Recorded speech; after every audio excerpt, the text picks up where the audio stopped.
Welcome. Today we're going to look at the index power of a power rule. This is known as index law number 3. Now, as a brief introduction, let's consider 2 squared, which is all raised to the power of 3. Now, if I expand this out, what I actually have is 2 times 2, that's my 2 squared, and I need to do this multiplied by itself, not once, twice, but 3 times. So there it is, raised to the power of 3. Now, this could be written as 2 by 2 by 2 by 2 by 2 by 2. And since we have 6 2's, my index will be 6 and my base will be 2, just as we have here. So if you notice, 2, there's 2 here, multiplied by 3, that's equivalent to that 6 there. So that is the index power of a power. So here is the law written down, index law number 3, a raised to the power of m, and that's all raised to the power of n, equals a to the power of m times n. Okay, we're going to move on and do a couple of examples just to demonstrate that and hopefully to clear up any problems you may have.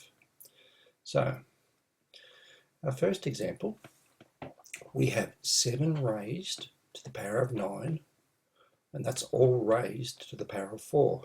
Now, I'll just grab my pen here, and so all I really need to do here is 7, because that's my base, that stays consistent, raised to the power of 9. I multiply the 9 by 4.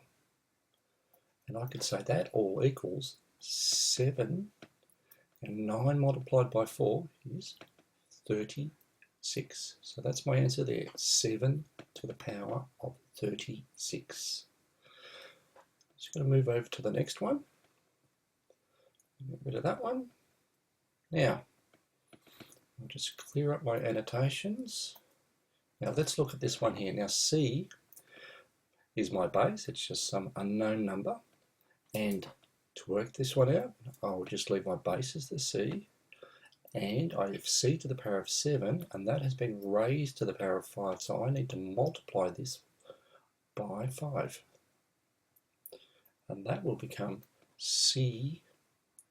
Now 7 times 5 is 35, C to the power of 35.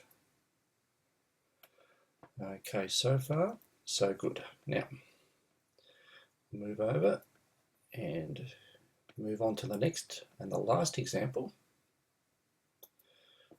Just clear this last annotation, bring back my pen.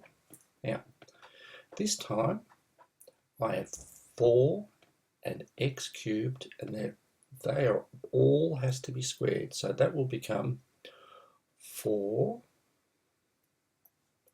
I need to square that, and my x cubed will become x to the power of 3 times 2, so it'll become 4 all squared, now x to the power of 6.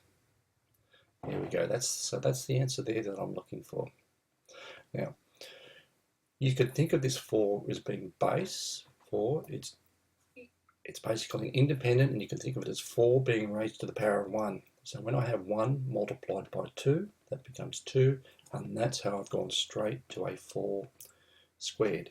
So I'm just going to go back to the original slide, and if we look back at this index law number 3, which is for the power of a power, when I have an index which has been raised to another power, what I do is I simply multiply both powers together.